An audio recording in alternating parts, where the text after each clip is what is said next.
And welcome back, 8:45 this morning. Hi, Marty Basch, your host this morning with Dave Gregory from the Mount Washington Valley Ski Team. Good morning, Dave. Morning, Marty. Thanks for having me on. Pleasure, and welcome back to the Valley. You were over in Vancouver for a while at the Olympics. Can you tell us a little bit about that experience? It was a tremendous experience. I mean, a thrill of a lifetime to be at Olympics. I've been at many World Cup races before, but the Olympic atmosphere it's totally different than anything I've experienced before. I mean, it's totally just the amount of people there that are rooting on athletes from all over the world. I mean, it's an electric atmosphere. It's really exciting.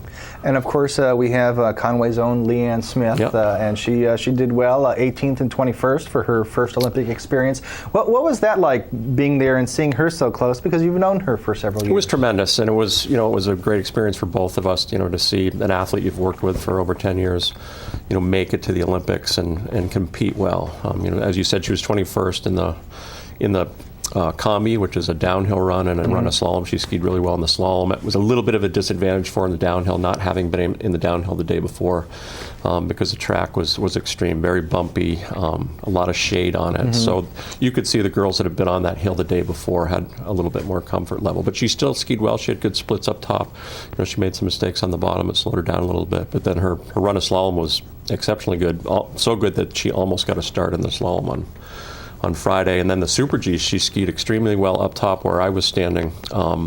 She lost some time on the bottom flat. She went for two outside gates. There's a lot of terrain. There's a lot of blind gates, and she just got a little bit lost down there. So had she not done that, perhaps she might have been top 12, top 10.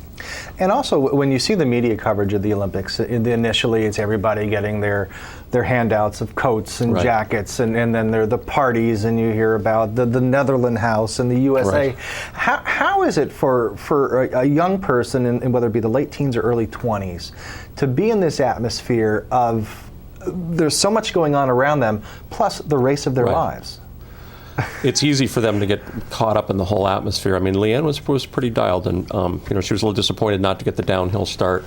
There was another gal from Aspen that had a couple better World Cup finishes than she had, and then they were going to give them a chance to compete in training runs prior to the downhill. But because of the weather conditions up there, they only got 2 half training runs. They never had full training runs.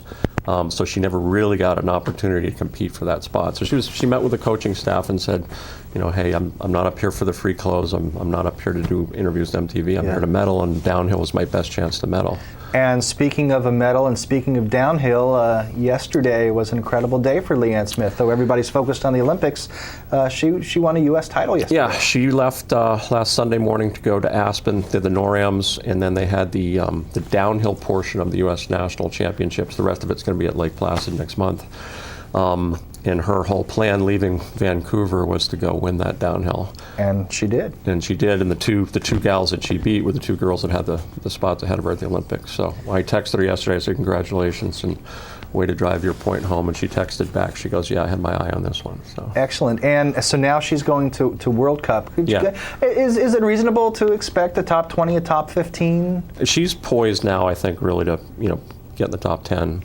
And I don't think it's going to be too long before we see her on the podium. I think she's going to finish the season really strong. She's got a point to make.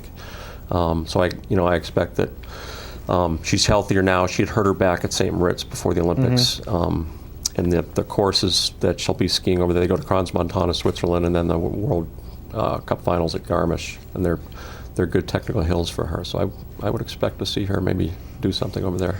And again, you're just back from the Olympics. For you, anything you bring home in terms of souvenirs or memories, or seeing some of the world's best skiers? It was fantastic. I saw not only to see the races that she was in, I also saw the women's downhill. I saw the men's downhill and Super G.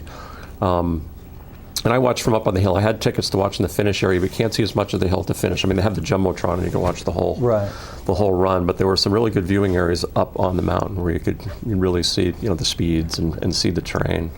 And in both the men's and women's courses, I'm sure people saw it on TV, but we can actually stand on the side of the hill and just see how extreme that the terrain and the air that they were getting, the speed they're carrying us. And whenever there are Olympics, of course, we know about the fundraiser. Leanne's immediate family and sister were able to go.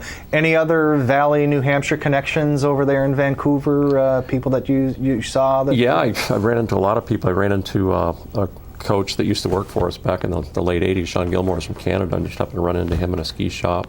I ran into a couple of alumni kids that I'd coached 20 years ago. When I'm kids now, they're grown adults. Just ran into them on the side of the hill. Yeah. There was another family from our ski club, the Corbetts, that were all out there skiing, and got to ski with them a little bit. Andy Chen, Dr. Chen, who works with Dan O'Neill at the New Hampshire Knee Center. He was out there. He's a orthopedic doctor for the jumping team. So I got to see him, and got to hang out with Leanne a little bit, and her dad and family. That was a lot of fun. So. Excellent. So glad you had a good time. And where are you off to now? Well, we've got March Madness starting. We've got 8 athletes just qualified for the Eastern Junior 2 Championships. Those start at Stowe tomorrow.